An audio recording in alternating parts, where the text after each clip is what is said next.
శ్రీ విశ్వావసునామ సంవత్సరంలో తులారాశి వారి యొక్క జాతక ఫలాలు చర్చించుకుంటాం. ఈ తులారాశిలో ఉండే నక్షత్రాలు ఏమిటంటే చిత్తా నక్షత్రం 3-4 పాదాలు, స్వాతి నక్షత్రం 1, 2, 3, 4 పాదాలు, అదేవిధంగా విశాఖ నక్షత్రం 1, 2, 3 పాదాలు ఉంటాయి.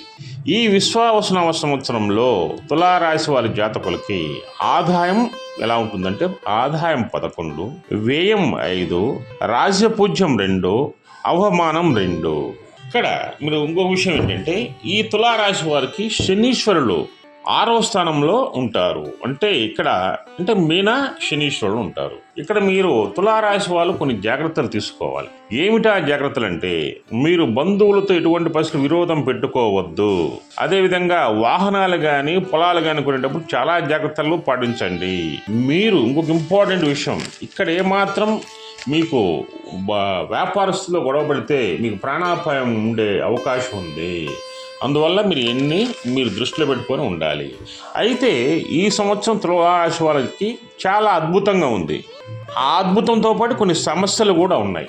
మీకు ఈ సంవత్సర కాలంలో మీకు పాటించవలసిన నియమాలు ఏంటి అంటే ఏ రెమెడీస్ పాటించాలి దాన్ని మీరు చూసుకున్నప్పుడు ఫస్ట్ మీరు గుర్తుపెట్టుకోండి, ఎవరికైనా చెప్పులను దానం చేయండి.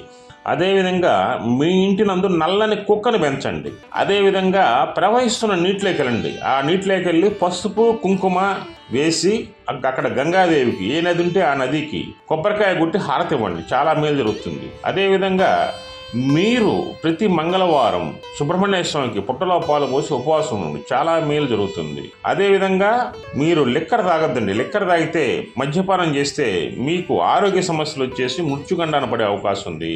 మద్యాన్ని అంటే లిక్కర్ను మానేయండి.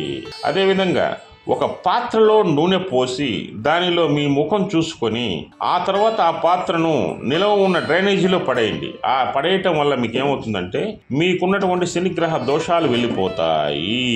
అదేవిధంగా మీకు ఇంకొక అంశాలు ఏంటంటే ఈ తులారాశి వాళ్ళకి బాగా కలిసి రావాలంటే మీకు చెప్పాను ఆల్రెడీ ఏంటంటే మీరు ఇంటి నందు వెంకటేశ్వర స్వామి కళ్యాణం ఒకటి చేయించుకోండి. అదేవిధంగా శ్రీకాళహస్తి వెళ్ళి శివునికి అభిషేకం, అమ్మవారి కుంకుమ పూజ, రాహుకేతు పూజ చేయించుకోండి. దుర్గామాతను ప్రార్థించండి. ఈ దుర్గామాతను ఎక్కడ ప్రార్థించాలంటే గీతికా రామచంద్ర పీఠం నెల్లూరు నందు దుర్గాదేవి స్వరూపం ఉంది.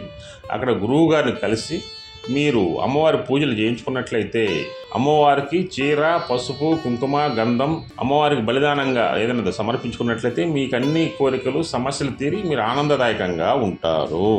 జై దుర్గా భవాని, జై శ్రీరామ్.